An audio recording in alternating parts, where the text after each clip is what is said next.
Hello, and welcome to another SWTOR video guide. Today we are going to talk through the key mechanics and strategy for the Nightmare Pilgrim world boss. The Nightmare Pilgrim is the most challenging world boss in the game's level 1 to 50 content. In this video we will go over the boss encounter, its key mechanics, and how to build an effective strategy to defeat the Nightmare Pilgrim.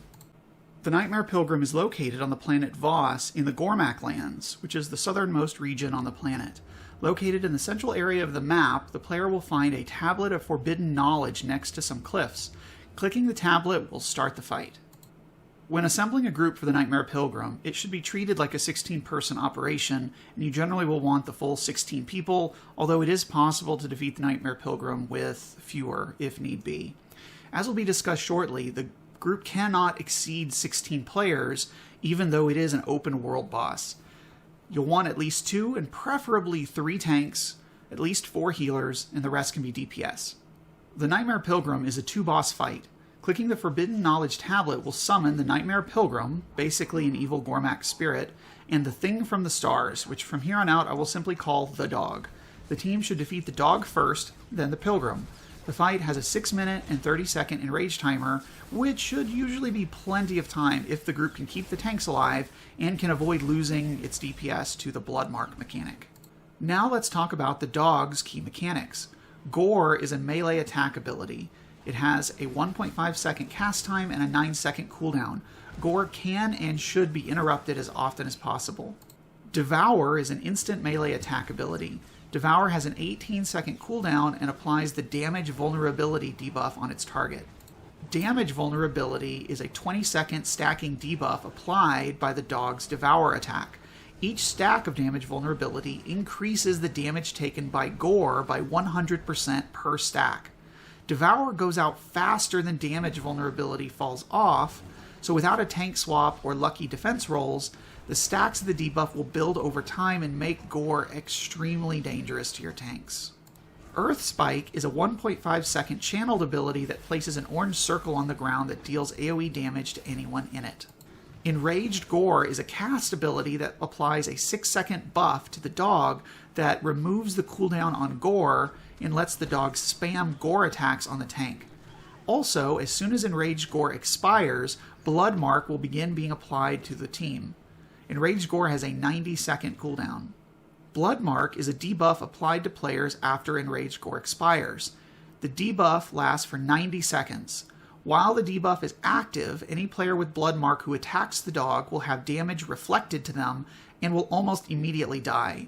Also, any player with Bloodmark will take 75% more damage from the Dog's attacks. See later on for more strategy on Bloodmark, as it is by far the most important mechanic in this fight. Now let's talk about the Pilgrim's key mechanics. First is Energy Screen. Energy Screen is a buff that makes the Pilgrim immune to damage if it reaches 10% health. Energy Screen forces the team to defeat the Dog first, as you literally cannot kill the Pilgrim until the Dog's been defeated. Rapid Fire is a channeled conal attack on the main target. Face it away from the group. Nightmare Paranoia is a stacking buff that ticks for damage every few seconds. Nightmare Paranoia is applied to all players when the fight begins and applies 1 stack per player in the group. The more stacks, the more damage you take. If the group has more than 16 stacks, however, then the group will also take 200% more damage. So this mechanic forces the team to have no more than 16 people, since it's generally impossible to clear the fight with more so because of the extra damage. Grenade Salvo is an instant ability used every 20 seconds that places AoE circles on the ground to telegraph the boss's grenade attacks. White circles are cryo grenades, purple circles are poison grenades, and red circles are shrapnel grenades. Recharge Shield is a 15-second channeled ability that makes the Pilgrim immune to damage and reflects all attacks back to the player. A knockback precedes this attack to signal the shield is coming. Recharge Shield has a 90-second cooldown and goes out at the same time as the Dog's Enraged Gore ability. Linked Enrage is a buff applied to the Pilgrim after the Dog is defeated that causes the Pilgrim to deal 25% more damage with all attacks. Okay, so now let's talk about our strategy to defeat this boss. The Nightmare Pilgrim fight can be divided into 3 phases. The first phase consists of the first 90 seconds in the fight before Bloodmark has been gone out to any players. The second phase begins with the first Enraged Gore and Bloodmark mechanics and continues until the dog is defeated. The third phase consists of the team defeating the Nightmare Pilgrim after the dog is down. When the fight begins, the tank should pick up the Pilgrim and dog. The normal strategy is to keep the two separate. The first 90 seconds of the fight is a free-for-all where the key is to maximize damage with all DPS on the dog. Hit all your raid buffs, adrenals, and offensive cooldowns, again, to maximize your DPS on the dog during this phase.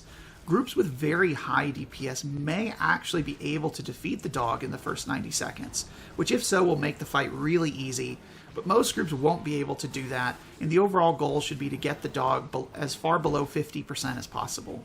The main mechanics for players during this phase are Gore and Devour, which are both tank mechanics. Tanks should generally coordinate swaps to keep stacks of damage vulnerability at 0 or 1 if possible, and definitely no higher than 2 at the very most. Later on we'll talk about tank strategy. Meanwhile, DPS and tanks should interrupt as many casts of Gore as possible. A tank can usually get every other interrupt on their own, so the group with some coordination should easily be able to interrupt most or all Gore casts. This will really help the fight because it will greatly reduce the spike damage on tanks and will help the healers keep the tanks up. Also during Phase 1, Grenade Salvo and Earth Spike will go out periodically to place AoE circles on the ground. Players should move out of them as quickly as possible to minimize damage. After 90 seconds, the real fun begins when the dog casts Enraged Gore and the Pilgrim activates its Recharge Shield. Enraged Gore is important for 2 reasons. First, it temporarily removes the cooldown on Gore and lets the dog spam Gore on the tank. Especially if the tank has any stacks of damage vulnerability, this can lead to them being one-shot or taking massive damage. Secondly, Enraged Gore is important because it gives the team a 6-second warning before Bloodmark goes out. As soon as Enraged Gore goes out, all DPS and tanks should stop attacking the dog. Call out to stop DPS in voice comms, type it in ops chat, whatever, just make sure everyone knows they need to stop and that they do stop DPS. During this time, players should primarily focus on interrupting Gore casts, which will begin to be spammed non-stop. The better you are at doing that, the more likely you are to keep your tanks alive. The tank that has aggro on the dog should hit a big defensive cooldown as soon as they see Enraged Gore go out. Gore is a melee attack, so cooldowns like Deflection for Shadow or Assassin tanks, or Saber Ward for Guardian or Juggernaut tanks will make you basically immune to damage for this phase. Either way, make sure you hit a good defensive to minimize the damage you can take during this phase. After Enraged Gore expires, Bloodmark will begin to go out. Bloodmark is the most important mechanic of this fight. Bloodmark is a debuff that will be applied to one player every second over 8 seconds, so 8 total players will get a stack of Bloodmark every time it goes out. As soon as this begins to go out, again, everyone needs to not be attacking the boss because you don't know who's going to get the debuff.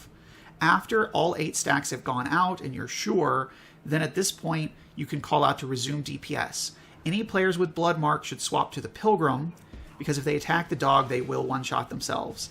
Any DPS without Bloodmark should stay on the dog. If the tank that has aggro on the dog gets Bloodmark, they will need a tank swap immediately because they can't attack the boss, which means they can't trigger a lot of their defensive skills, and they'll take 75% more damage from the dog, and so likely will not survive long when their defensive cooldowns run out. The Pilgrim's Recharge Shield mechanic also triggers at the same time as Enraged Gore, but for the most part is simpler to deal with. At this point, when the first mechanic goes out, only the Pilgrim tank should be on the Pilgrim, and they'll be knocked back before the shield goes out, so they'll pretty easily know to stop attacking. Later on in the fight, as this cycle repeats, you'll have DPS on the Pilgrim, and so they need to be careful to avoid DPSing into the Recharge Shield.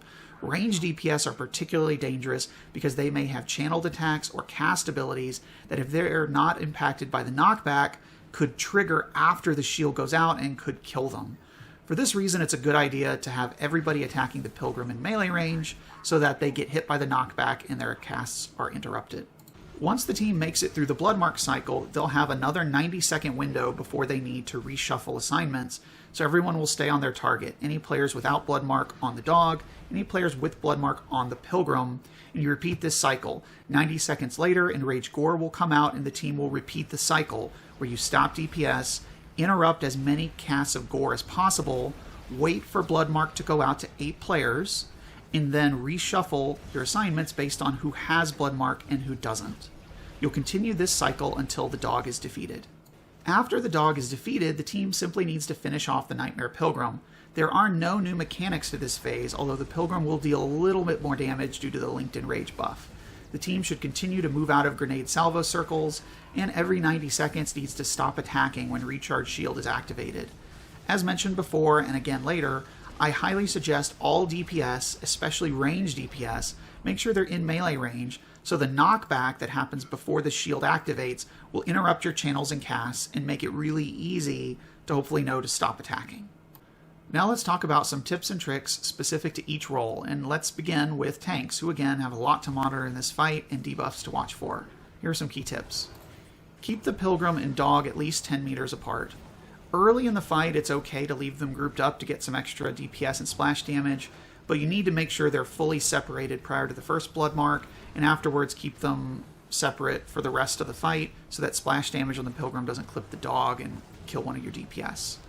Also, face the bosses away from the group. Both of them have cleaves, so you need to make sure they're not clipping the rest of the group.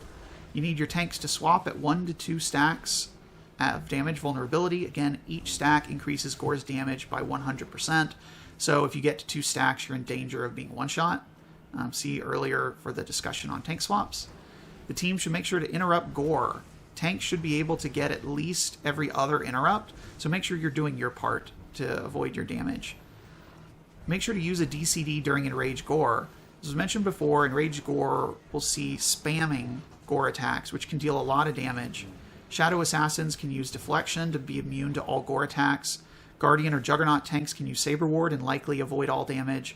Vanguard or Power Tech tanks don't have a complete immunity debuff, but have DCDs to use. Lastly, make sure you tank swap on Bloodmark as soon as possible. Bloodmark is extremely dangerous for a tank with the dog's aggro because they take 75% more damage. If you're the Pilgrim tank, make sure you're watching and aware and ready to immediately taunt the dog.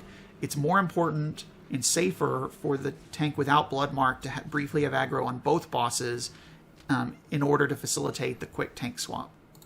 Healing the Nightmare Pilgrim fight can feel very easy or crazy difficult depending on how tanks and DPS handle mechanics. But here are a few tips. First, save your battle revive for tanks.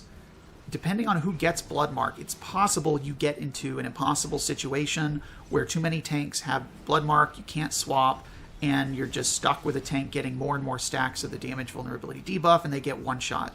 If so, you've got to have a battle res available. As long as you keep your tanks alive, you should be able to keep going. If you start losing tanks, then you're going to wipe. Second, keep the dog tank at max health. It's fine to split up your healing to prioritize one tank and another tank and have some healers on group healing, but anytime anyone's uncertain about what to do, the first priority is keeping the dog tank at max health because they are vulnerable to very high spike damage, particularly if they have stacks of the debuff. Third, keep an eye on the tank stack of damage vulnerability. There's a lot going on, and especially inexperienced tanks may have difficulty keeping track of it, so do your part to help alert them that a tank swap may be a good idea. And if you can, help call out tank swaps. If the most experienced players in your group are healers, that can really help your tanks to let them know that now is a good time to call out a tank swap, or to call out for a DWT to briefly taunt and grab aggro to let stacks drop off. Now lastly, let's talk about DPS. DPS have a pretty simple job in the Nightmare Pilgrim fight. They should attack the dog until the Enraged Gore cast, wait to see if they get Bloodmark, swap to the Pilgrim if they get Bloodmark, and otherwise attack the dog until it's defeated and then finish the Pilgrim. The key tips for DPS really in this fight are don't stand in stupid and don't one-shot yourself by attacking into a reflect, which basically comes down to not dying to Bloodmark. Again, you will one-shot yourself if you do that, so you've got to stop DPS, wait until you see 8 debuffs go out, see if you have it, if so swap, otherwise continue attacking the dog. Similarly, if you're attacking the Pilgrim, don't attack into the Recharge Shield because it'll reflect your damage. I recommend standing within melee range of the boss, even if you're a ranged DPS, so that you get knocked back and naturally interrupts your cast, and then just wait 15 seconds for the shield to go down.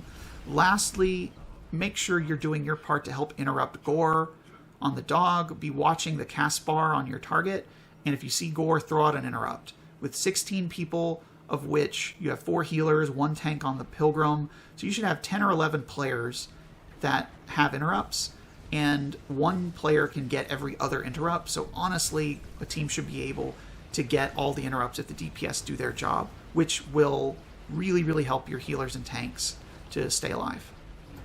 That's it for the video guide for the Nightmare Pilgrim. I hope this has been helpful to you. Nightmare Pilgrim's a fun fight. It's part of a couple of different missions and one of the speeder mount achievements, so it's a good one to do, but it is a bit challenging if you are not prepared for it.